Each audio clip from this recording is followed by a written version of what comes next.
of Nazareth, அவர் கலிலேயாவிலிருந்து நாசரேத்துக்கு போகிறார், which is a quite number of miles away from Jerusalem. இது சில mile தூரத்துக்கு அப்பால் உள்ளது. And Jesus towards the end of his life is coming near or coming to Jerusalem. அவருடைய வாழ்க்கையில முடியும் தருவாயத்துல அவர் மீண்டுமாக எருசலேமுக்கு வருகிறார். And we know that Jesus spent his last week and last days in Jerusalem, the city or the capital city of Judah. யூதாவுடைய தலைநகரமாக இருக்க எருசலேமுக்கு தனது கடைசி நாட்களில் அங்கே அவர் கழிக்கிறார். And Jesus, when he is coming, there is a speciality, and that's what we see the triumphal entry on Sunday. Jesus is coming, entering into the city of Jerusalem. அவர் மீண்டுமாக அந்த எருசலேம் தலைநகருக்கு வருகிற போது அவர் கடைசியாக அந்த பயணம் பண்ணுகிற போதுதான் அந்த பயணத்தை நம்ம எப்படி சொல்லுகிறோம்னா அது வெற்றியின் பவனியாக எருசலேமுக்கு வருகிறது என்று சொல்லி நாம் நினைக்கிறோம். So how many of you have seen or have gone to Jerusalem? யாராவது எருசலேமுக்கு போயிருக்கீங்களா? யாரை பார்த்திருக்கீங்களா? Yeah, Jerusalem is in Palestine. எருசலேம் வந்து பாலஸ்தீனில் இருக்கிறது. I think in Tamil Nadu we have certain places like Bethany, we have Bethel, we have some places like named, like though it is not in Palestine, we have some Palestinian places in Tamil Nadu. So பாலஸ்தீனில் இருக்கிற அந்த பேர் கொண்ட இடங்கள், அதாவது சபையில் பேர் வச்ச பெயர்கள் பெத்தேல், பெத்தானியா என்ற பெயர்கள் கொண்ட பெத்லகேம் என்கிற பேர் கொண்ட ஸ்தலங்கள் சபைகள் வந்து இந்த தமிழ்நாட்டில் இருக்கிறது. I don't know whether we have Jerusalem in Tamil Nadu. நமக்கு எருசலேம் தமிழ்நாட்டில் இருக்குமா எனக்கு தெரியல. But this Jerusalem is in Palestine, and that was the major city, and I think you may know now Jerusalem is still there. எருசலேம் வந்து பாலஸ்தீனுடைய முக்கிய நகரமாக இருக்கிறது. அது இன்னும் இருக்குது என்பதை நீங்க நன்றாக அறிவீர்கள். And Jerusalem was the capital city where king lives, where palace is there, where the temple of God, where Solomon built is there in Jerusalem. Solomon கட்டின அந்த ஆலயம் கூட எருசலேமில் தான் இருக்கிறது. அது பாலஸ்தீனுடைய முக்கிய நகரமாக இந்த எருசலேமில் கட்டப்பட்டிருக்கிறது. அதுக்கு எந்த ராஜா வந்தாலும் அங்கதான் அதை கட்டுறதுக்கு போய் செய்வார்கள். So the one who is ruling over the region usually is staying or dwelling in Jerusalem. பொதுவாகவே அது அரசால வருகிற எந்த ஒரு ராஜாவாக இருந்தாலும் சரி அந்த எருசலேமில் தான் ராஜ்யம் செய்ய விரும்புவார்கள். So people, the person who is of a leader should come to Jerusalem to acknowledge or to convey that he is a leader. அவரை ஒரு மிகப்பெரிய ஒரு தலைவர் என்பதை அதை வெளிப்படுத்தும் மூலமாக அந்த எருசலேமுக்கு வந்து தான் அதை செய்து காட்ட வேண்டும் சொல்லி விரும்புவார். And we know that the capital of Tamil Nadu is Chennai, and the rulers all are here in Chennai, and the administration happens in Chennai. நமக்கு நல்லாவே தெரியும் தமிழ்நாட்டுடைய தலைநகர் என்பது சென்னையாக இருக்கிறது. இந்த சென்னை பகுதியில் தான் எல்லா விதமான தலைவர்களும் இருக்கிறார்கள். ஆளுகை செய்கிற எல்லா விதமான அமைச்சர்களும் இங்கே இருக்கிறார்கள். And from here only they rule up to the border, the southern border, even Chengota. So இங்க இருந்து தான் நீங்க இதோட தமிழ்நாட்டுடைய பார்டரா இருக்கிற செங்கோட்டை வரைக்கும் ஆளுகை செய்றாங்க. So that's why all the administrators, the rulers, the politicians often come to Chennai, because there is the machine, the machinery is running of administration. அதனால தான் பாத்தீங்கன்னா நீங்க தமிழ்நாட்டில் உள்ள எல்லா விதமான அதிகாரிகளும் பாத்தீங்கன்னா இங்க சென்னைக்கு வந்து இதற்கான காரியங்களை செய்வார்கள். ஏன்னா சென்னை நகர் தான் வந்து அதிகாரம் செலுத்துவதற்கான ஒரு சலமாக இருக்கிறது. So likewise in Jerusalem, in Palestine, people come to Jerusalem for several reasons, to worship God because temple is there. அதே போல தான் பாலஸ்தீனில் இருக்கிற எருசலேமுக்கு அநேக ஜனங்கள் வருவாங்க, அதிகாரிகள் வருவாங்க. ஏன்னா அந்த இடத்துல ஆராதிக்க வேண்டும் என்று சொல்லி விரும்புவார்கள். And there is the palace, administration, kings, ministers, all are there in Jerusalem. So அந்த இடத்துல சபை இருக்கிறதுனால அந்த இடத்துல வந்து எல்லா விதமான அதிகாரிகளும் அமைச்சர்கள் வந்து அந்த இடத்துல அதிகாரம் செலுத்த வேண்டும் என்று சொல்லி விரும்புவார்கள். And when Jesus was there, it was under Roman rule. Romans were ruling Palestine. அந்த காலத்துல வந்து ரோமனுடைய கட்டுப்பாட்டில தான் அந்த பாலஸ்தீன் இருந்தது. Like India was under British Empire, you know, Britishers were ruling here. Madras was presidency where British was ruling. எப்படி வந்து இந்த India வந்து ஆங்கிலேயர் கீழ கட்டுப்பாட்டில் இருந்ததோ இந்த மெட்ராஸ் தான் வந்து மாகாணமாக கருதப்பட்டது. Likewise Jerusalem, Palestine was under Romans. அதே போல தான் பாலஸ்தீனம் வந்து ரோமானியர்கள் கீழ அவருடைய கட்டுப்பாட்டின் கீழ இருந்தது. So Jewish people were looking for a leader who would liberate them from Roman rule. ரோமனுடைய அதிகாரத்திலிருந்து தன்னை விடுதலையாக்கும்படியாக ஒரு மெசையாவே ஒரு ராஜாவே அவர்கள் எதிர்பார்த்து கொண்டிருந்தார்கள். Likewise those days we know leaders from Tamil Nadu rose up and fought against British to set us free from Britishers. நமக்கு தெரியும் இந்தியாவில் நம்ம நிறைய அந்த பிரச்சனை வரும்போது ஆங்கிலேயர் நம்மளை கட்டுக்கோளாக நம்மை ஆளுகை செய்கிற போது அவர் நம்ம அநேகர் எழும்பி அவர்களிருந்து நமக்கு விடுதலை வாங்கி நமக்கு கொடுத்திருக்கிறார்கள். Who was the prominent Tamil leader who fought against the Britishers? பிரிட்டிஷருக்கு எதிராக நமக்கு போராடினவர்கள் யாராவது மிக பிரமாணம் யாராவது தெரியுமா உங்களுக்கு? வஉசி தான் பண்ணாங்க. Okay. So likewise, Jewish people were looking for somebody who would lead the people to fight against the Romans. அதே போல தான் அந்த யூதர்கள் வந்து ரோமனுக்கு எதிராக சண்டை போடணும்னு சொல்லி அவர்கள் அதிகமாக விரும்பினார்கள். Because they want freedom. Everybody wants freedom.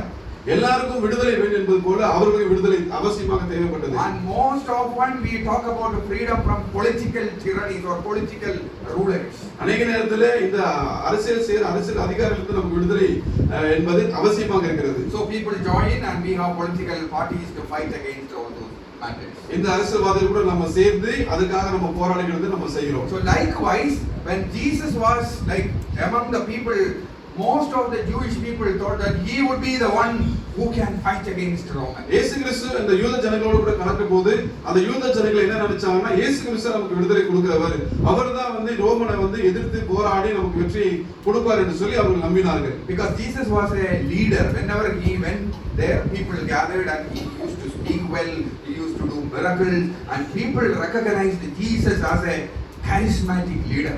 அவர் வந்து கர்த்தராகிய இயேசு கிறிஸ்து எப்பொழுதெல்லாம் வருகிறாரோ அப்பொழுதெல்லாம் ஜனங்கள் எல்லாம் ஒன்றாக கூடுவார்கள். அப்பொழுதெல்லாம் பெரிய அற்புதங்களை செய்கிறதுனாலே அவர் மிகப்பெரிய தலைவராக இருக்கிறாரு.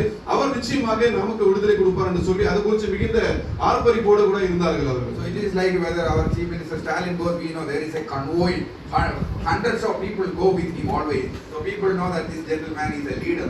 So நமக்கு தெரியும் முக ஸ்டாலின் அவர்கள் போகும்போது அவருக்கு நாளைக்கு மிகப்பெரிய வாகனங்கள் வரும், ஒரு 100 பேர் கிட்ட கூட பின்தொடர்ந்து போவார்கள்.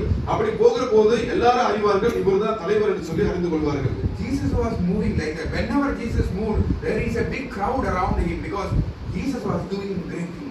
அதே போலதான் கர்த்தராகிய இயேசு கிறிஸ்து எப்பொழுது வராரோ அப்பொழுது மிக திரளான ஜனங்கள் கூடுகிறது.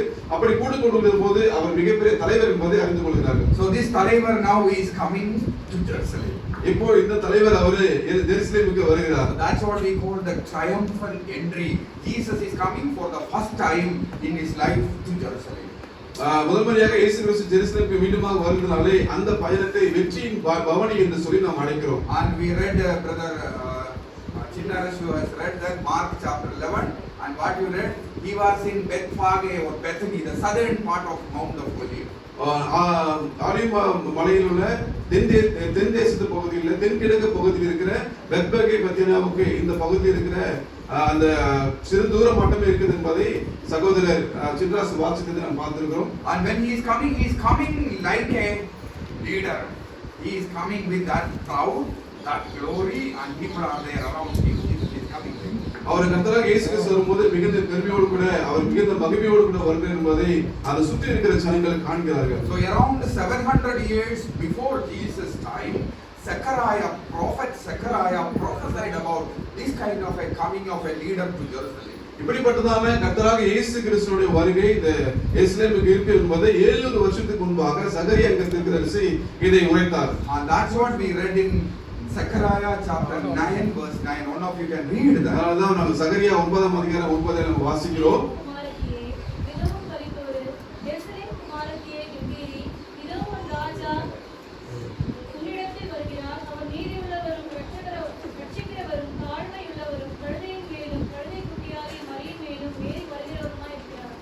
So we hear that Zechariah around 500 BC before Christ prophesied about a king who would come to Jerusalem like this.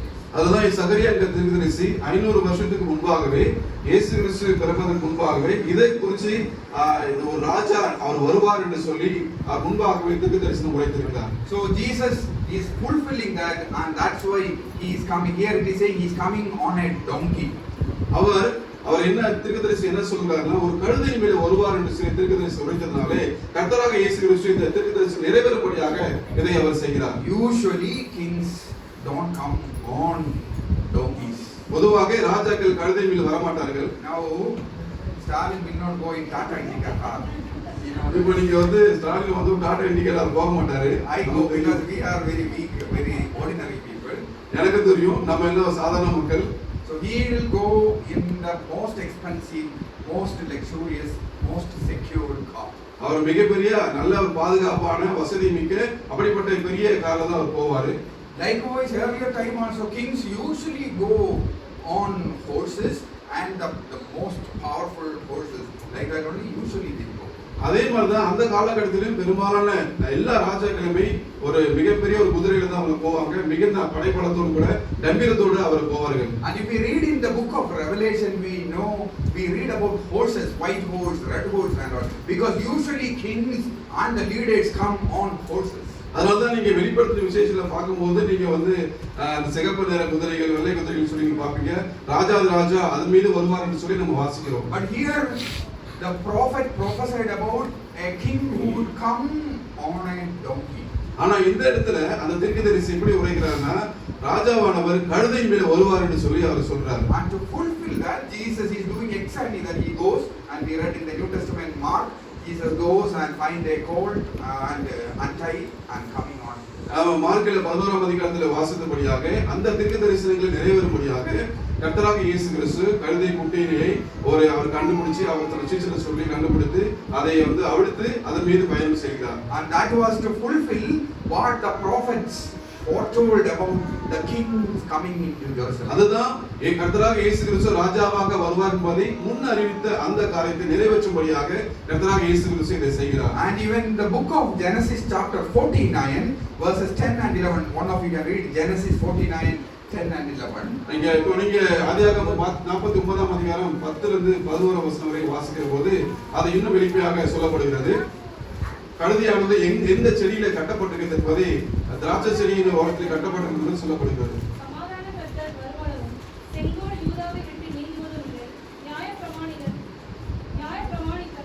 அவன் பாதங்களை விட்டு ஒழிவதும் இல்லை. ஜனங்கள் அவரிடத்தில் சேருவார்கள். அவன் தன் கழுதை குட்டியை திராட்சை செடியிலும் தன் கோழிகை கழுதையின் குட்டியை நற்குல திராட்சை செடியிலும் கட்டுவான். திராட்சை செடியிலே திராட்சை ரசத்திலே தன் வஸ்திரத்தையும் திராட்சை பழங்களின் ரசத்திலே தன் அங்கியையும் வைப்பான். Yeah, there was a prophecy even in the book of Genesis saying that the Lion of Judah will come on a donkey and enter into the capital city. ஆதியாகமத்திலே இது குறித்ததான முன்னறிவிப்பு இருக்கிறது. யூத ராஜசிங்கம் இந்த கழுதையின் மேல் வருவார் என்பதை முன்னாகவே இது குறித்து வெளிப்படையாக தீர்க்கதரிசனமாக சொல்லப்பட்டிருக்கிறது. So among the 12 tribes, tribe of Judah will be the chosen one, and the King of Kings will come as the descendant of David. நீங்க பாருங்க, இந்த 12 கோத்திரத்திலே மிக முக்கியமான ஒரு கோத்திரம் யூத கோத்திரம். அதிலிருந்து தான் இது ஒரு ராஜா, யூத ராஜா வருவார் என்று சொல்லி வெளிப்படையாக சொல்லப்பட்டிருக்கிறது. Likewise in 2 Samuel chapter 15, 30 and 31 we read again that David's descendant will come to Jerusalem on a donkey. 2 Samuel 15ஆம் அதிகாரம் 30 இருந்து 31 வாசிக்கிற போது மீண்டுமாக தாவீதின் சிங்காசனம், தாவீதின் ராஜ்யம் வந்து மீண்டுமாக எருசலேமிலே அமைக்கப்படும் என்று சொல்லி உரைக்கப்பட்டிருக்கிறது. Can one of you read 2 Samuel 15, 30 and 31? தாவீது தன் முகத்தை மூடி பெருங்காலால் கடந்து அழுது கொண்டு ஒலிவமலையின் மேல் ஏறிப் போனான். அவனோடு இருந்த சகல ஜனங்களும் முகத்தை மூடி அழுது கொண்டு ஏறினார்கள். அப்சலோமோடே கட்டுப்பாடு பண்ணினவர்களுடன் அகித்தோப்பேலும் சேர்ந்திருக்கிறான் என்று தாவீதுக்கு அறிவிக்கப்பட்ட போது, கர்த்தாவே, அகித்தோப்பேலின் ஆலோசனையை ஐக்கியமாக்கி விடுவீராக என்றான். The scene is that David is running for life to Mount of Olives from Jerusalem, and the prophecy was that his descendants will come back in the same way on a donkey back to Jerusalem to establish the kingdom. மீண்டுமாக அந்த தாவீதுடைய சிங்காசனம் மீண்டுமாக நிலைநிறுத்தும்படியாக எந்த வாழ்க்கையில் ஆரம்பிச்சது அந்த இடத்துல மீண்டுமாக எருசலேமுக்கு வருவார் என்பது மிக அதிகமாக உரைக்கப்பட்டிருக்கிறது. So why Jesus is taking the donkey? Not because he likes the donkey more than the horse, because to fulfill what the Old Testament is talking about, the king who would come to establish kingdom. அவருக்கு குதிரை பிடிக்காததுக்காக அவர் கழுதையை தேர்ந்தெடுத்தாரா? அப்படி இல்லை, மாறாக முன்னாடி உரைக்கப்பட்ட அந்த தீர்க்கதரிசன உரைகள் நிறைவேறும்படியாக கர்த்தராகிய இயேசு கிறிஸ்து கழுதை குட்டியை தேர்ந்தெடுத்தார். So don't think that donkey is very sacred, that Christians like donkey more than other animals. Not like that. மற்ற விலங்குகள் போல கழுதை என்பது மிகவும் பரிசுத்தமானது. அதனால வந்து நீங்க அப்படி நினைச்சிடக்கூடாது. In Kerala, children don't study well, we say donkey, we call them. It's a very derogatory. in a very ridiculing sense. So donkey is not a very appreciated animal. பொதுவாகவே கேரளாவுல பாத்தீங்கன்னா யாராவது சரியா படிக்கணும்னா அவர்களுக்கு வந்து கழுதை என்று சொல்லி தான் அழைப்பார்கள். தமிழ்நாட்டில் கிட்டத்தட்ட அப்படிதான் இருக்குது. அதனால வந்து சோ அது வந்து கழுதை என்று சொல்வது ஒரு பரிசுத்தமான விலங்கை குறிப்பதல்ல, அது ஒரு இழிவாக அதை சித்தரிக்கக்கூடிய ஒரு விலங்காக ஒரு மாதராக இருக்கிறது. So Jesus used the donkey just to fulfill what the prophet said in the Old Testament. அவரை அந்த கழுதை கூடிய தேர்ந்தெடுத்ததுக்கு காரணம் முன்னாடி சொல்லப்பட்ட தீர்க்கதரிசன உரைகள் நிறைவேறும்படியாக அதை தேர்ந்தெடுத்தார். And in Mark we read when Jesus came to Jerusalem on a donkey, people shouted Hosanna, Hosanna, Hosanna. கர்த்தராகிய இயேசு கிறிஸ்து மீண்டுமாக அந்த கழுதை குட்டியின் மேலே ஏறி எருசலேமுக்கு வருகிற போது மக்கள் எல்லாம் மிகுந்த ஆர்ப்பரிப்போடு கூட ஓசன்னா ஓசன்னா என்று சத்தம் போட்டார்கள். And we sang, I like that song, Hosanna, Hosanna. That was the way actually when he was coming in, people were singing that Hosanna. It is a Hebrew word saying glory to the most highest holy one. உன்னதத்திலே தேவனுக்கு மகிமை உண்டாகாது என்பது எபிரேயரில் சொல்லப்பட்டபடியாக கர்த்தராகிய இயேசு கிறிஸ்து வருகிற போது ஜனங்கள் எல்லாம் ஒன்றாக சேர்ந்து ஓசன்னா ஓசன்னா என்று சொல்லி ஆர்ப்பரித்தார்கள். And we are remembering that the way Jesus came on Sunday, Jesus came to Jerusalem for the first time and he is spending another 7 days, not 7 days, Monday, Tuesday, Wednesday and Thursday, 4 days in Jerusalem, and Friday he was crucified. So அவரை தொடர்ந்து இந்த 7 நாட்களில் அந்த தொடர்ந்து அந்த 4 நாட்களும் அதுக்கு பிறகு 3 நாட்களும் எப்படியாக நடைபெற்றிருப்பதை நம்ம சபைக்கு வரும்போது நம்ம தெரிந்து கொள்கிறோம். கர்த்தராகிய இயேசு கிறிஸ்து கழித்த அந்த 7 நாட்களுடைய காரியங்களை என்னும் போது வெளிப்படையாக சொல்லப்படுகிறது. அடுத்த 5 நாட்களில் பார்த்தீங்கன்னா அவர் எப்படியாக கல்வாரி சிலுவையில் அறையப்படுகிறார் என்பதை நம்ம பார்க்கிறோம். So I will give you a homework. When you go back and read what Jesus did on each day after entering into Jerusalem, like a Hosanna Sunday. Then Monday what he did, Tuesday what he did, Wednesday what he did, Thursday what he did, Friday we know he was crucified, Saturday he was on the tomb, and Sunday, coming another Sunday he rose. So please go back and take a table, make a table and identify what Jesus did on the last week, last 7 days in Jerusalem. நான் உங்களுக்கு ஒரு homework கொடுக்கிறேன். நீங்க வீட்டுக்கு போய் ஒரு அட்டவணை போட்டு இந்த 7 நாட்கள் இயேசு கிறிஸ்து எருசலேமுக்கு வந்த பிறகு என்னெல்லாம் செய்தார்னு சொல்லி பாருங்க. திங்கள், செவ்வாய், புதன், வியாழக்கிழமை என்ன பண்ணாரு, வெள்ளிக்கிழமை குருசையில் அவர் அடையப்பட்டாரு, ஞாயிற்று அது 3 நாள் கழிச்சு அப்புறம் மீண்டுமாக அவர் உயிர் தெழுந்தாரு. இப்படி 7 நாட்களுமாக அது என்னெல்லாம் செஞ்சார் என்பதை நீங்கள் படிச்சு பாருங்க. And it is very important because last days we do the most important thing when we are about to die. Yes or no? Ask old people when they are about to die, they speak more important things, they become very good and they say they do things more important. So likewise understand what Jesus did, to know what was the most important thing in Jesus' life. நல்லா கவனிங்க. இந்த 7 நாட்கள் கர்த்தராகிய இயேசு கிறிஸ்து என்னெல்லாம் செஞ்சார் என்பதை நீங்க நல்லா கவனிப்பது அவசியமா இருக்கிறது. காரணம் என்னன்னா பொதுவாக இறக்கிற போது பெரியவர்கள் வந்து அந்த கடைசி வார்த்தை என்பது மிக தெளிவாக சொல்வார்கள். மிக முக்கியமான காரியங்களை மட்டுமே அவங்க வெளிப்படுத்துவாங்க. அதுபோலதான் கர்த்தராகிய இயேசு கிறிஸ்து இந்த கடந்த 7 நாட்கள்ல என்னெல்லாம் பேசினாரு, என்ன செய்தார் என்பதை நீங்க வீட்டுமே வாசித்து பாருங்க. So now we come back to Zechariah chapter 9 verse 9. மீண்டுமாக சகரியா 9:9 வாசிக்கிறோம். Please read that and I will share 3 things from this particular verse. அல்லது 3 காரியங்களை உங்களுக்கு நான் வெளிப்படுத்துகிறேன். மிகவும் கலிகூறு, எருசலேம் குமாரத்தியே கெம்பீரி, இதோ உன் ராஜா உன்னிடத்தில் வருகிறார், அவர் நீதி உள்ளவரும் ரட்சிக்கிறவரும் தாழ்மை உள்ளவரும் கழுதையின் மேலும் கழுதை குட்டியாகிய மரியின் மேலும் ஏறி வருகிறவருமாய் இருக்கிறார். So I am going to share about Jesus' 3 natures that we can see when Jesus is coming to Jerusalem. எருசலேமுக்கு வருகிற போது இயேசு கிறிஸ்துவினுடைய 3 முக்கிய இயற்கையான தன்மைகளை என்ன என்பதை உங்களோடு கூட பகிர்ந்து கொள்கிறேன். And it is saying you be happy, it is saying you shout. இந்த சொல்லப்படுகிறது மிகுந்த கலிகூறு கம்பீரி என்று சொல்லப்படுகிறது. When I look at your faces, many of you sit with very sad faces. Be happy because the king is coming. நிறைய பார்க்கும்போது அநேகர் அப்படியே சோர்ந்து போய் உட்கார்ந்திருக்கீங்க. இயேசு கிறிஸ்து வரும்போது கம்பீரமாக இருங்க. I know even if the MLA comes, all of you will be very joyful to see him. And how much more when Jesus is coming, you should be excited. That's what Zechariah is saying. Oh, the daughters of Zion, rejoice, your king is coming. ஒரு MLA வந்தா நம்ம வந்து எப்படி ஆர்ப்பரிப்போம், எவ்வளவு சந்தோஷமா இருப்போம். ஆனா அதை காட்டிலும் மேலாக கர்த்தராகிய இயேசு கிறிஸ்து ராஜாவாக வருகிற போது அதை குறித்து எவ்வளவு சந்தோஷமா கம்பீரமாக நீங்க இருக்க வேண்டும் என்று சொல்லி இந்த சகரியா சொல்லுகிறார். எப்படி சந்தோஷத்தோடு ஆர்ப்பரிக்க வேண்டும் என்பதை இந்த சகரியா சொல்லுகிறார். So be happy, the king is coming. நம்ம இது ராஜா வருகிறதை குறித்து மிகுந்த சந்தோஷப்பட வேண்டும். The first thing that we see is that the king is a righteous one. முதலாவதாக நம்ம பார்க்கிறது அவர் நீதியுள்ள தேவனாக இருக்கிறார். The king that is coming is a righteous Sadiq one. Sadiq means Hebrew word. The king who is coming is a righteous one. So தேவன் வருகிறது அவர் நீதியுள்ளவராக இருக்கிறார் என்பதை குறிக்கிறது. So the first quality or the nature of Jesus is that he is a righteous one.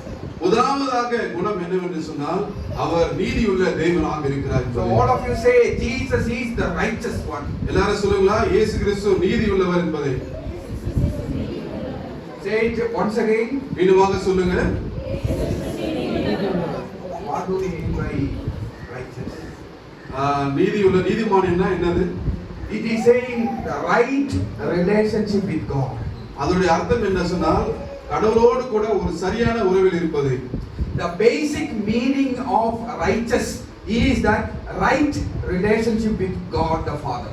ஒரு நீதிமானுக்கான அர்த்தம் என்பது நம்மோட உறவு தேவனோடு கூட சரியான உறவு என்பதுதான். That is why when Jesus came into the world, John, the gospel writer John is saying he was with God, he was God, and the word became flesh and came. அதனால தான் நம்ம வேத வசனத்துல வாசிக்கும்போது யோவான் வெளிப்படையா சொல்கிறார் 1:1ல ஆதியிலே வார்த்தை இருந்தது, ஆதியிலே வார்த்தை இருந்தது, அந்த வார்த்தை தேவனாய் இருந்தது, அது தேவனிடத்தில் இருந்தது, அந்த வார்த்தை தேவனாய் இருந்தது, அவர் மாம்சமாக மாறினார் என்று சொல்லி பார்க்கிறோம். Jesus is the right relationship with God the Father. He was God and he came down as in the form of a man. அவர் ஆண்டவரோடு கூட இருந்த உறவு சரியான முறையில் இருந்ததனால தான் அவர் தேவனாக இருந்து இந்த உலகத்துக்கு மனுஷனாக வந்தார். So when you look at Jesus, you see him not as a human being, as a son of David, like you and me. Rather, he is God indeed. நாம இந்த காரியங்களை வாசிக்கிற போது கர்த்தராக இயேசு கிறிஸ்து நீங்க பார்க்கிற போது அவர் உங்களை போல என்னை போல அல்ல, அவர் ராஜாதி ராஜா என்பதை அவர் நாம் நிச்சயமாக அவர் பெரிய தேவன் என்பதை நாம் உணர வேண்டும். And when many people say Jesus is a good teacher, Jesus is a miracle worker, Jesus is this, Jesus is that, we proclaim unequivocally, we proclaim boldly that Jesus is God indeed. அவர் உண்மையாகவே தேவன் என்பதை நம்ம ஆணித்தரமாக உணர வேண்டும். அவர் பலவிதமான அற்புதம் செய்கிறார், இதை செய்கிறார் அப்படி சொல்லி பலவிதமான காரியங்களை சொல்லலாம். ஆனாலும் கூட தாவீதின் குமாரன் பலவிதமான நேரங்களில் சொல்லுகிற போது கூட அவர்தான் தேவன் என்பதை நம்ம ஆணித்தரமாக விசுவாசிக்க வேண்டும். So the king who is coming is not a human being, rather a God who came down as a man and he is coming.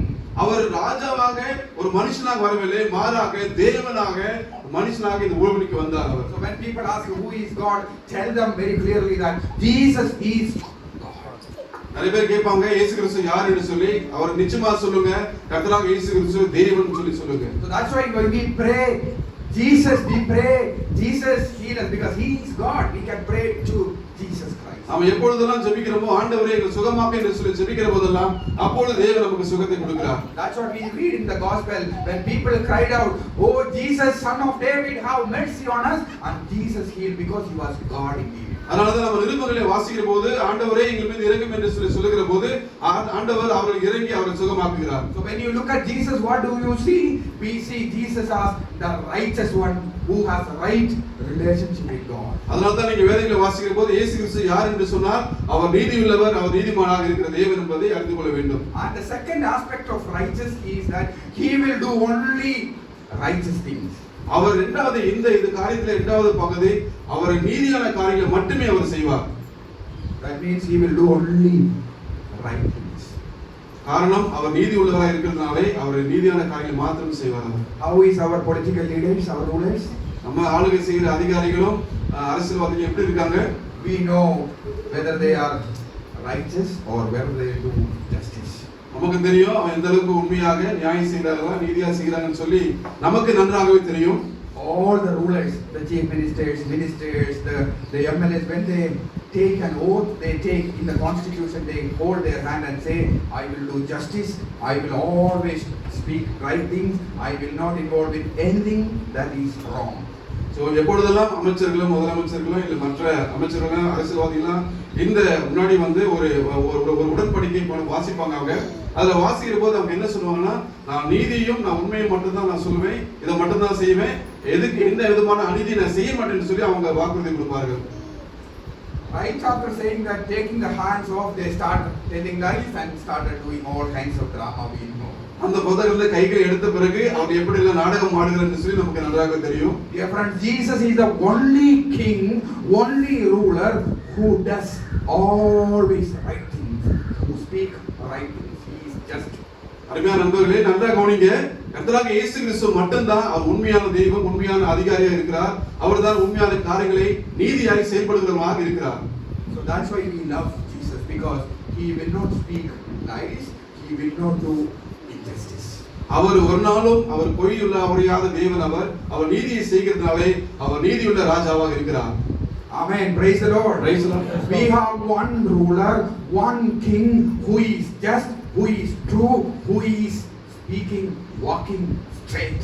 நமக்கு ஒரே ஒரு அதிகாரி, ஒரே ஒரு ஆளுகை செய்கிற ஒரே ஒரு தேவன் தான். அவர் எப்பொழுது உண்மையும் நியாயத்தையும் செய்கிறவராக இருக்கார். அவருடைய வழி எப்பொழுதுமே நேர்மையான வழியாக மாத்திரமே இருக்கும். That's why Jesus said, I will execute justice on earth, because he is the God, he only can do. We are weak, human beings all are weak, but God alone is just and true. மனிதர்களாக நம்ம எல்லாம் பலவீனமானவர்கள் தான். அதனால தான் கர்த்தராகிய இயேசு கிறிஸ்து சொல்றாரு, இந்த பூமியிலே நான் வருகிற போது நீதியை நிலைநாட்டுவேன் என்று சொல்லி அவர் சொல்லுகிறார். So the first aspect of Jesus that we see when he comes in is that he is righteous. இயேசு கிறிஸ்து அவருடைய பாணியில வருகிற போது அவருடைய மிக முக்கியமான பண்பில முதலாவதாக அவர் நீதிமானாக இருக்கிறார், நீதியுள்ள தேவனாக இருக்கிறார். Say it again, he is righteous. மறுபடியும் சொல்லுவாங்க, அவர் நீதியுள்ள தேவனாக இருக்கிறார். அவர் நீதியுள்ள தேவனாக இருக்கிறார். Amen. Once more. ஒரு மணியாக மீண்டும் அவர் நீதியுள்ள தேவனாக இருக்கிறார். The second one we see that he is a victorious king. இரண்டாவதாக பார்க்கிற போது அவர் ஜெயம் கொள்ளுகிற தேவனாக இருக்கிறார். He is a victorious king. அவர் ஜெயம் கொள்ளுகிற தேவனாக இருக்கிறார். Say in Tamil once again. தமிழ்ல சொல்லுங்க, ஜெயம் கொள்ளுகிற தேவன். We sing in song, ஜெயம் கொடுக்கும் தேவனுக்கு ஸ்தோத்திரம். We worship our King of Kings because he is the victorious king. நாமை ஆராதிக்கிற தேவன் அவர் ஜெயம் கொள்ளுகிற தேவனாக இருக்கிறார். Whom did he defeat? அவர் யாரு ஜெயிச்சது? யார் ஜெயிச்சார்? DMK, AIDMK, Congress, BJP. DMK, AIDMK யாராவது ஜெயிச்சார்? அவரு usually people expected that kind of a fight. பொதுவாக அப்படிப்பட்ட ஒரு சண்டையை தான் மக்கள் எதிர்பார்ப்பார்கள். I already told you, Jewish people expected that Jesus will defeat the Romans. நான் ஏற்கனவே சொல்லபடி வந்து யூதர்கள் வந்து இயேசு கிறிஸ்து ரோமனை அவரை எதிர்த்து வெல்லுவார் என்று சொல்லி நம்பினார்கள். They wanted Jesus to fight against the Romans and defeat them and establish a political kingdom. ரோமருக்கு எதிராக இயேசு கிறிஸ்து அவர் சண்டை போட்டு ஜெயித்து மீண்டுமாக இந்த ரோம சாம்ராஜ்யத்திலே ஒரு அரசியலை ஒரு உருவாக்குவார் என்று சொல்லி அவர்கள் நம்பினார்கள். And many people followed Jesus for that only. So அரசியல் சம்பந்தமாக தான் अनेகர் இயேசு கிறிஸ்துவை பின்பற்றினார்கள். But Jesus understood, God understood that the greatest enemy of human being is not political party, not people, rather the devil and the sin. அவர் கர்த்தராக இயேசு கிறிஸ்து அவர் ராஜாவாக இருக்கிற போது அவர் தெரிந்து கொண்ட அவர் புரிந்து கொண்ட தெளிவாக சொல்லப்பட்ட ஒரே ஒரு விஷயம், அவருக்கான எதிரி ஒரு அரசியல்வாதியோ மக்களோ யாருமே கிடையாது. அவர் தீங்கான காரியமும் சாத்தானும் அது மட்டுமல்ல பாவமும் தான் அவர் எதிர்கொள்ள வந்தார். அவர் Dear friends, understand that the greatest enemy of each of us is devil and sin. பிரியமானவர்களே, கர்த்தராக இயேசு கிறிஸ்து எதிர்கொண்ட நமக்கும் இருக்கிற ஒரே ஒரு எதிரி சாத்தானும் பாவம் மாத்திரமே. We need to defeat the devil, we need to defeat sin. சாத்தானை இந்த பாவத்தை நம்மை தோற்கடிப்பது நமக்கு அவசியமாக இருக்கிறது. But we are unable to fight with the devil because he is more powerful than us. சாத்தான் நம்மளோட அநேக நேரங்களில் பலமா இருப்பதனாலே நம்மளாலே அநேக முறை அவனை தோற்கடிக்க முடியவில்லை. That is why God is sending his son to defeat the devil and to kill the aspect of sin. ஆகையாலே பரமபிதா கர்த்தராக இயேசு கிறிஸ்துவை குமாரனாக இந்த பூமியில் அனுப்பி இந்த சாத்தானை அவர் தோற்கடித்து அவரை அழிக்க அவர் அனுப்பினார். And that's what Isaiah in chapter 53 is saying, that for our transgressions he was crushed. அதனாலதான் ஏசாயா 53ஆம் அதிகாரத்திலே நம்ம வாசிக்கிற போது நம்முடைய மீறுதலுக்காக அவர் மரித்தார் என்பதை வாசிக்கிறோம். A servant, a suffering servant who died on behalf of the people to atone for sin. நம்முடைய பாவங்களை நிவர்த்தி போக்கும்படியாக பாடுபடுகிற ஒரு ஊழியக்காரனாக நமக்காக சகலத்தை மேற்கொண்டார். To defeat the devil, to defeat sin, there should have been an atonement, a sacrifice, and Jesus came to offer himself for that. நம்மையே முழுமையாக அர்ப்பணிக்க வேண்டுமாக, சாத்தானை ஜெயிக்க வேண்டுமாக, பாவத்திலிருந்து மக்களை விடுதலையாக்கும்படியாக இயேசு கிறிஸ்து தாமே இந்த பூமிக்கு வந்து அப்படிப்பட்ட காரியங்களை அவர் நிறைவேற்றினார். And that's what we know that Jesus accomplished on the cross. It is finished. அதனாலதான் நம்ம கர்த்தராகிய இயேசு கிறிஸ்து அந்த கல்வாரியிலே தொங்கிற போது அவர் சொன்ன ஒரே ஒரு வார்த்தை, எல்லாம் முடிந்தது என்று சொல்லி. What is over? He finished. The devil, he finished the aspect of sin. என்ன முடிந்தது என்று சொல்லி பார்க்கிறோம். அவர் சாத்தானை வென்றார், அதே நேரத்தில் பாவத்தையும் அவர் வென்றார், ஜெயித்தார். That's what Paul is saying. Oh death, where is your victory? Oh sin, where is your victory? Christ defeated you all. அதனாலதான் அப்போஸ்தலனாகிய பவுல் சொல்றாரு, பாதாளமே உன் கூரெங்கே, பாதாளமே உன் மரணமே உன் ஜெயம் எங்கே என்று சொல்லி பார்க்கிறோம். Jesus defeated sin and Jesus defeated devil. ஆண்டவர் பாவத்தையும் ஜெயித்தார், சாத்தானையும் ஜெயித்தார். And that's why we say through Christ we are victorious. அதனாலதான் நம்ம இயேசு கிறிஸ்து மூலமாக நமக்கு ரட்சிப்பை கிடைத்ததனாலே நாமும் ஜெயம் கொள்கிறவர்களாக இருக்கிறோம். So we can't fight against devil, we can't fight with sin, we can only join in Christ and Christ accomplished that for us. நாம இயேசு கிறிஸ்துவோடு கூட சேராமல் நம்மளாலே மாத்திரமே இந்த பாவத்தையும் சாத்தானை மேற்கொள்ள ஜெயித்துக் கொள்ள நம்மளால முடியவே முடியாது. ஆகையினாலே கிறிஸ்துவோடு கூட இருந்து நம்ம ஜெயிக்கிறோம். So Jesus is a victorious, that's what it is saying. He is coming as a victorious king to Jerusalem. அதனாலதான் நம்ம இந்த இடத்துல வாசிக்கிறோம், கர்த்தராகிய இயேசு கிறிஸ்து எருசலேமிலே ஜெயம் கொள்ளுகிற தேவனாக அவர் பவனி செல்கிறதை வாசிக்கிறோம். And we know that on Sunday he defeated even death also. That's why we have no more death, we have no burden of sin, and we don't fear devil. அந்த ஞாயிற்றுக்கிழமையிலே அவர் மரணத்தையும் ஜெயிக்கொள்ளுவராக இருந்தார். அதற்கு பிறகு நமக்கு மரணமும் இல்லை, பாவமும் இல்லை என்று சொல்லி அவர் வெளிப்படையாக நமக்கு அறிவித்தார். So don't fear devil.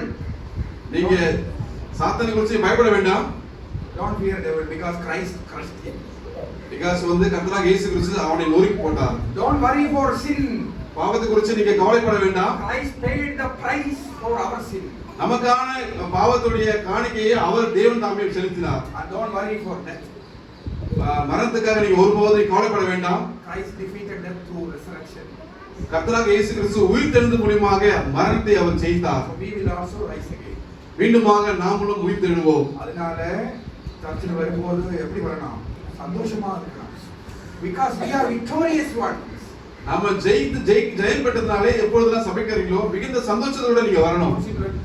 Don't sit like that. Be joyful because we are victorious one. நாம ஜெயம் பெற்ற மக்களாக இருக்கிறதுனாலே எப்பொழுது நீங்க சோர்ந்து போய் துவண்டு போய் எப்பொழுதும் இருக்காதீங்க. And that's why we see that our king is coming as the victorious one, that Jesus is the victor. அதனாலதான் கர்த்தராகிய இயேசு கிறிஸ்து ஜெயம் கொள்ளுகிற தேவனாக வருகிறார். கர்த்தராகிய இயேசு கிறிஸ்து தான் ஜெயம் கொள்ளுகிற தேவனாக இருக்கிறார். Amen. Hallelujah. Hallelujah. Two things I said. What are they? ரெண்டு காரியங்களை உங்களுக்கு சொன்னா என்னது? Yes, தேவன் நீதியுள்ளவராக இருக்கிறார். நீதியுள்ளவர். இரண்டு, இயேசு ஆண்டவர் ஜெயம் கொள்ளுகிறவர். The third one, Jesus is humble.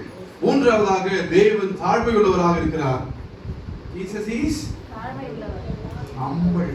ஆண்டவர் தாழ்மையுள்ளவராக இருக்கிறார். We want leaders to be elegant. We call it very splendid one, majestic one. நாம பார்க்கிற தலைவர்கள்லாம் பார்த்தா மிகப்பெரிய அளவுல ஒரு கம்பீரத்தோடு இருக்கிற ராஜாக்களை நம்ம தலைவர்களை நம்ம பார்க்கிறோம். That is why leaders use all those facilities to give the impression that he is the respected one, he is the glorious one. So அவர் மகிமையும் மிகப்பெரிய ஒரு பாராட்ட பெறத்தக்கதாக தான் அப்படிப்பட்ட தலைவர்கள் அத்தனை காண்பித்துக் கொள்கிறார்கள். In Kerala we did not have that culture. Our chief minister used to go with very simple ambassador car, no police, nothing. He was a very simple man till our present chief minister. நீங்க பாத்தீங்கன்னா கேரளாவுல பாத்தீங்கன்னா CM வரும்போது ஒரு ambassador கார்ல வருவாரு. அவர் மட்டும் தான் வருவாரு. அவர் கூட பெரிய நிறைய கூட்டம்லாம் வராது. அவரு ஒரு எளிமையாக வந்து போவார் அவர். அதுதான் நம்ம பார்க்கிறது. And all the chief ministers were like this because they are chief minister, they do their work. We are ordinary people, we do our work. He will do his work, we will do our work. முதலமைச்சரானவர் அவருடைய வேலையை அவர் செய்கிறாரு, நாம சாதாரண மக்கள் நம்ம வேலையை நம்ம செய்கிறோம். அவ்வளவுதான், இதுல பெரிய விஷயம் எதுவுமே இல்லை. But I am not a politician. But today, our present chief minister made a culture that he will come with 40 cards in front and 12 cards behind, like a king he is coming. இப்ப பாக்குறோம் நாம, இப்ப இருக்கிற முதலமைச்சர் வருகிற போது இவர் மிகப்பெரிய ராஜாவாக 40 கார் முதல் கொண்டு வருகிறது எல்லாம் பாக்குறோம் நாம. ஆனா நான் ஒரு அரசியல்வாதி இல்லை, இது தெளிவாக சொல்லுகிறேன். நம்ம அப்படிப்பட்ட சூழ்நிலை நம்ம இங்கே பார்க்கிறோம். And we have very small roads in Kerala. If we come, we can't go out. We are difficult and horrible for us. We elected him and he is Not troubling us now. நாம இது கேரளால பாத்தீங்கன்னா road ரொம்ப சின்னதா இருக்கும், அது ரொம்ப அகலமான இருக்காது. அந்த இடத்துல 40 பேர் 50 பேர் அவங்க வண்டியோட போனாங்கன்னா மிகுந்த நெருக்கம் ஏற்படும். அதெல்லாம் நமக்கு தான் பிரச்சனை வரும். அவர் போறது நமக்கு மிகப்பெரிய தொல்லையா தான் நமக்கு இருக்கும். But Jesus, the King of Kings, is not like that. ஆனால் கர்த்தராக இயேசு கிறிஸ்து ராஜாதி ராஜாவாக அப்படி ஒரு நாளும் அவர் செய்யவே இல்லை. He is the most humble man. அவர் தான் இருக்கிறதிலே மிகவும் தாழ்மையுள்ள ராஜாவாக இருக்கிறார். He identified with the lowest of the society. அவர் தான் இருக்கிற இந்த சொசைட்டிலே சமூகத்திலே இருக்கிற மிகவும் தாழ்த்தப்பட்ட சமூகமாக அவர் அறியப்பட்டார். Who was his friends? அவருடைய நண்பர்கள் யார்? The tax collectors, the fishermen, the ladies who involved in bad activities, the friends who make problems, all the bad, we consider them as bad people.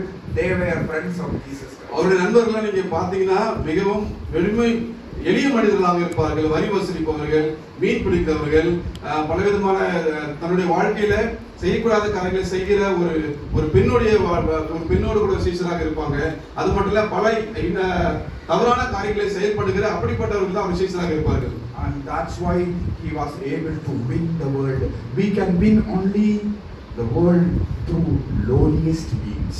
அதனால தான் நீங்க பாத்தீங்கன்னா தன்னுடைய தாழ்மையிலிருந்து அவர் இப்படிப்பட்ட காரியங்களை அவர் ஜெயிக்க முடிந்தது. அவர் அதை ஜெயித்து காட்டினார். We have our father of the nation. Who is the father of the nation? நம்முடைய தேசத்தின் தந்தை யார்? Gandhiji. Do you know about him? Little bit of. அவரை பத்தி ஏதாவது கொஞ்சம் தெரியுமா உங்களுக்கு? Some people don't like him, some people like him. But one thing we all should admire. When he was traveling from Chennai to Madurai, அவர் ஒரு முறை காந்தி அவர்கள் சென்னையிலிருந்து மதுரை வரும்போது அவர் ஒரு காரியங்களை செய்கிறார். சில பேருக்கு பிடிக்கும், சில பேருக்கு பிடிக்காது. ஆனால் சென்னையிலிருந்து மதுரை அவர் போகிற போது when he was traveling in train, he identified people without dress, actually working in the field, and he was challenged. He said, "How can my brothers and sisters walk without dress? And I have all the privileges." And that day was the day he stripped himself off from the dress. அவருக்கு காந்தியை சென்னையிலிருந்து மதுரைக்கு போகிற போது சில காரியங்களை அவர் பார்க்கிறாரு. ஆடை இல்லாமலே தனக்கு நடந்து போகிறதும் வேலை செய்கிறதுமாக அவர் பார்க்கிற போது மிகுந்த வேதனை அடைகிறாரு. எனக்கு எல்லா விதமான தகுதி, எல்லா விதமான எனக்கு இருக்கிறது, ஆனா இந்த ஜனங்கள் இப்படி இருக்கிறான்னு சொல்லி மிகுந்த வேதனை அடைகிறார். And we know that after that decision, Tamil Nadu is the place that changed Gandhi, and he decided on that day on he will only use one towel just to cover the basic aspect of. காந்தியடியில ஒரே ஒரு தவறை சுத்திக் கொள்ளும்படியாக மாற்றின ஒரே ஒரு இடம் இது தமிழ்நாடு மட்டும் தான். ஏன்னா இந்த தமிழ்நாட்டில் பார்த்த எல்லா விதமான காரியங்களை பார்க்கும் போது தன்னை அவர் மாற்றிக்கொண்டார். And he went with this dress to attend the round table in London, and English people mocked at him. இந்த ஒரே ஒரு துணியை மட்டும் சுத்திக்கிட்டு அந்த வட்டமேசை மாநாடு நடக்கிற அந்த லண்டன்ல நடக்கிற அந்த இடத்துக்கு இவர் போனாரு. அங்கிருந்தும் எல்லாமே இவரை பார்த்து கேலி செய்தார்கள், சிரித்தார்கள். And he said, "I represent my brothers and sisters from my land. They don't have clothes to wear, and one of the reasons is that you are exploiting us." He went and told the British people. அவர் அந்த ஆங்கிலேயர்கிட்ட சொன்னது ஒரே ஒரு விஷயம் தான். என்னுடைய சகோதர சகோதரிகளுக்காக நான் வருகிறேன். காரணம் அவர்கள் எங்களை போல இருக்கிறார்கள். நான் அவர்களை பிரதிபலிக்கும்படியாக நான் இந்த இடத்துல வருகிறேன். காரணம் நீங்கள் எல்லாரும் அவர்களை நீங்கள் சூறை கொண்டீர்கள், நீங்கள் அவரை சூறையாடினீர்கள் என்பதை அவர் வெளிப்படையாக சொன்னார். And he said, to win the hearts of the people, not go up, come down to the lowest. அவர் சொன்னது, நீங்க மக்களோட ஜெயிக்கணும் அப்படின்னா நீங்க மேல போனதில்ல, கீழே தான் வர வேண்டும் என்று சொல்லி சொன்னார். Life is not climbing up, rather life is coming down. வாழ்க்கை என்பது மேல போகிறது இல்ல, கீழே நோக்கி வருவதுதான் வாழ்க்கை. And that's why Mahatma Gandhi had people around him always. அதனால தான் இங்கே மகாத்மா காந்தி சுத்தி अनेक ஜனங்கள் இருப்பதை நம்மால பார்க்க முடிகிறது. But Gandhi is not our God. Our God is Jesus, the highest one, who influenced even Gandhi. Jesus the man for the simple ones. அதனாலதான் கர்த்தராகிய இயேசு கிறிஸ்து நமக்கு வெளிப்படையாக சொன்ன காரியங்கள் வந்து காந்தி வந்து நமக்கு வந்து கடவுள் கிடையாது, மாறாக கர்த்தராகிய இயேசு கிறிஸ்து நமக்கு தேவனாக இருக்கிறார். அவர் மட்டுமே இப்படிப்பட்ட காரியத்துக்கு ஒரு அடையாளமாக நமக்கு காண்பிக்கிறார். Somebody asked Gandhi, who influenced you the most? He said, Jesus of Nazareth influenced me to be like this. காந்தியுடைய வாழ்க்கையில மாற்றப்பட்டதுக்கு, அவருடைய மாற்றங்களை கொண்டு வந்ததுக்கு கர்த்தராகிய இயேசு கிறிஸ்து மிகப்பெரிய ஒரு ஆளுமையாக இருந்தார் அவர். அதனாலதான் நீங்க பார்க்கிற போது எருசலேமுக்கு போகிற போது ஆண்டவர் சொல்லுகிற அந்த காரியங்களை குறித்து பார்க்கிற போது எவ்வளவு வெளிப்பாடு என்பதை காந்தியுடைய வாழ்க்கையில நம்ம பார்க்க முடிகிறது. And that's where Jesus is giving us the message that humility is the only way to reach the hearts of the people. அதனாலதான் கர்த்தராகிய இயேசு கிறிஸ்து நமக்கு வெளிப்படையாக சொல்லுகிற விஷயம் அது, தாழ்மை மட்டும்தான் நமக்கு வெற்றி கொடுக்கும், அது மட்டுமே விடுதலை கொடுக்கும் என்று சொல்லுகிறார். And that was why he was walking or traveling on a donkey, the simplest, the humblest, the very ordinary animal. தாழ்மையை வெளிப்படுத்தும் வண்ணமாக அதனால்தான் அவர் இந்த கழுதை குட்டியின் மேலே அவர் பவனியாக செல்கிறார். We don't need the highest vehicle to be respected. We do not need a very expensive vehicle to be respected. நம்ம மதிக்கப்படுவதற்கு மிகப்பெரிய ஒரு விலை மதிப்புள்ள கார்கள் வாகனங்கள் நமக்கு தேவையில்லை. We don't need a 30,000 rupees Kanjipuram saree to be respected. நம்ம மதிக்கப்படுவதற்கு 30,000 மதிப்புள்ள காஞ்சிபுரம் saree நமக்கு தேவையில்லை. Do you know the saree of Mother Teresa? The simplest one. But the world honored her. Simplicity is the only way to reach the hearts of people. Mother தெரேசாவுடைய சேலை, அவருடைய கட்டியிருக்கிற சேலை எவ்வளவு தெரியுமா? அது மிகவும் மலிவான, மிகவும் குறைந்த விலையுடையது. ஆனாலும் பாருங்க, அவர் செய்த செயல் என்பது அவருக்கு கொடுத்திருக்க மிகப்பெரிய ஒரு உயரத்துல வைத்தது. And we had a leader who had 3,000 sarees, but we have another leader who had 3 sarees, simple sarees, and the world honored the simple one. நாம ரெண்டு விதமான தலைவர்களை நம்ம பார்க்கிறோம். ஒருத்தர் வந்து 3000 சேலைகளை வைத்திருக்கிற தலைவரையும் பார்க்கிறோம், வெறும் 3 சேலைகளை வச்சிருக்கிற தலைவரையும் பார்க்கிறோம். ஆனால் 3 சேலைகளோடு கூட எளிமையோடு தாழ்மையோடு கூட இருந்து செயல்படுகிற சேவை உள்ள அப்படிப்பட்ட மனிதர்கள் தான் மேலாக உயர்த்தப்படுவார்கள். And Jesus is coming on a horse, very simple one, coming with ordinary people. For what? To establish a kingdom that will last. அதனாலதான் ஆண்டவர் வந்து ஒரு சாதாரண குதிரைன்னு சொல்லுகிற அந்த கழுதைகளை வருகிறார். காரணம், அவர் என்றும் என்றுமாக நீடித்திருக்கும்படியாக எப்பொழுதும் சிங்காசனத்தை உடையவராக மீண்டுமாக இருக்கிறார். So don't feel sad that you are very simple. நீங்க ஒரு சாதாரண விஷயத்துக்காக நீங்க கவலைப்பட வேண்டாம். நீங்க people are wearing expensive dress, people are wearing expensive shoes, people have expensive or big mansions. Don't feel sad about that. நமக்கு அப்படிப்பட்ட பெரிய பெரிய வீடோ அல்லது பெரிய விலை மதிப்புள்ள செருப்பு அல்லது சேலைகள் நமக்கு இல்லை என்று சொல்லி அதை குறித்து நீங்கள் ஒரு நாள் நீங்க கவலைப்பட வேண்டாம். God loves the simple people. ஆண்டவர் எப்பொழுதுமே எளிமையானவர்கள் தான் நேசிக்கிறவராக இருக்கிறார். God has only the simple things. ஆண்டவர் எப்பவுமே எளிமையான காரியத்தை தான் அவர் நேசிக்கிறார். And our master's vehicle was donkey. நம்மளுடைய தேவனுடைய நம்மளுடைய ராஜாவினுடைய வாகனம் என்பது ஒரு சிறிய ஒரு சாதாரண கழுதை மட்டுமே. So we rejoice and be happy that we have a leader who knows us, who can relate with us. அதனால்தான் தேவன் நாம அறிந்திருக்கிற நமக்கு தெரிந்திருக்கிற தலைவர் என்பதை நம்மோடு கூட உறவாடுகிற அப்படிப்பட்ட உன்னதமான தேவன் என்பதை நம்ம ஆர்ப்பரிக்கணும். Amen. Are you all happy? எல்லாம் சந்தோஷமா இருக்கீங்களா? Our king is the humble one. நம்முடைய ராஜா தாழ்மையுள்ள தேவனாக இருக்கிறார். Say it again. மன்னிமாக சொல்லுங்க, தாழ்மையுள்ள தேவன். தாழ்மையுள்ள தேவன். தாழ்மையுள்ள தேவன். Three things we learn from Jesus from this passage. இந்த பகுதியிலிருந்து இயேசு கிறிஸ்து கொடுத்ததான 3 பகுதிகளை நம்ம படித்தோம். What are they? Righteousness, victory, நீதியுள்ள தேவன். Say. நீதியுள்ள தேவன். Second.